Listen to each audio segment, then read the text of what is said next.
A soft breeze rustled through the trees as the sun filtered down, casting a warm golden glow. Up on a high branch sat a raven, motionless, his feathers dull and eyes filled with sorrow.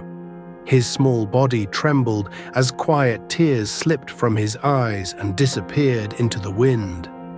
One of those tears, guided by chance or perhaps fate, landed gently on the cheek of an old monk meditating beneath the tree. The monk slowly opened his eyes, looked up, and saw the raven, his face twisted in pain. With a calm and compassionate voice, the monk called out, asking what troubled him. The raven, tired of holding it in, let his heart spill out. He said he was weary of his existence, that no one loved him, that he was chased away wherever he went. No one offered him food. People looked at him with disgust, as if he were a bad omen. The loneliness, the rejection, the feeling of not belonging, it had become too much. Death, he said, seemed kinder than the life he was forced to endure. The monk's heart softened. He listened patiently, and then, with a gentle smile, he said that happiness is not something found in appearance or circumstance, but in how we see ourselves and our lives.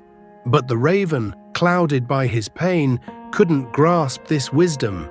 He asked only for escape, for change, for something better than what he had.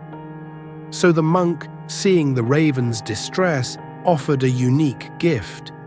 He told the raven he could transform him into another bird. But before he did that, the monk suggested something simple. Go and ask the swan if he is truly happy.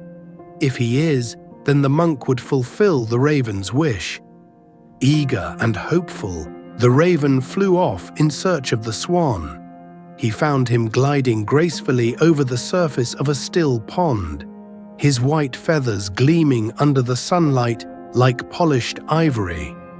The raven approached the swan and said with admiration how perfect and pure he looked. Surely, the raven said, you must be the happiest bird alive. The swan paused, turned, and looked at the raven with soft, sad eyes. He said he might appear beautiful, but in his heart he felt incomplete.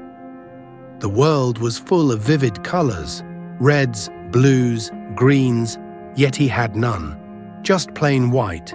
It was lonely, he confessed, to always be the same, always colorless. He had often envied the parrot, who wore every color of the rainbow on his feathers. If anyone was to be happy, it must be the parrot. Hearing this, the raven thanked the swan and flew off once again, this time to find the parrot. When he spotted him in a tree, surrounded by green leaves, the raven marveled at the brilliant colors that lit up the parrot's wings. He spoke with admiration, telling the parrot how lucky he must be to carry such beauty, how the world must adore him for it. But the parrot's reply wasn't what the raven expected. The parrot sighed and said that his colors were both a blessing and a curse. People admired him, yes, but too much admiration brings danger. Many had tried to trap him, to keep him caged, just so they could look at him all day. The parrot confessed he lived in fear, never knowing when someone might steal his freedom.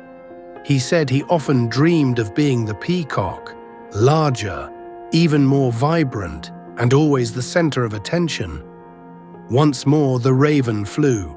His wings grew heavy, but his heart was pulled by a hope that maybe, just maybe, the peacock had the answer he was looking for. After much searching, he found him, in a cage at a zoo. People stood in droves, snapping pictures, pointing, smiling, whispering in amazement.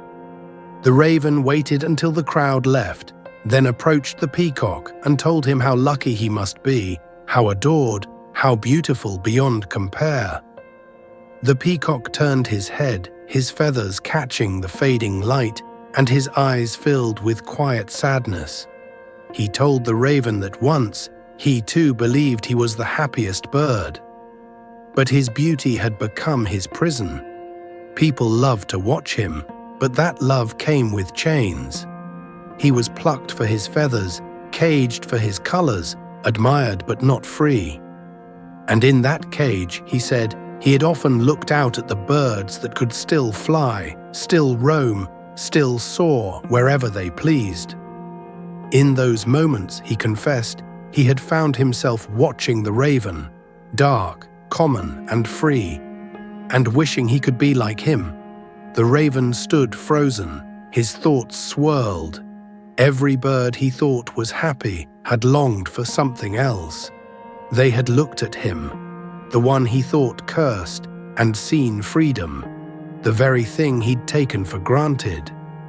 Without saying another word, the raven flew back to the tree where the monk was waiting. But something had changed. His wings didn't feel as heavy. His eyes were no longer clouded with sorrow.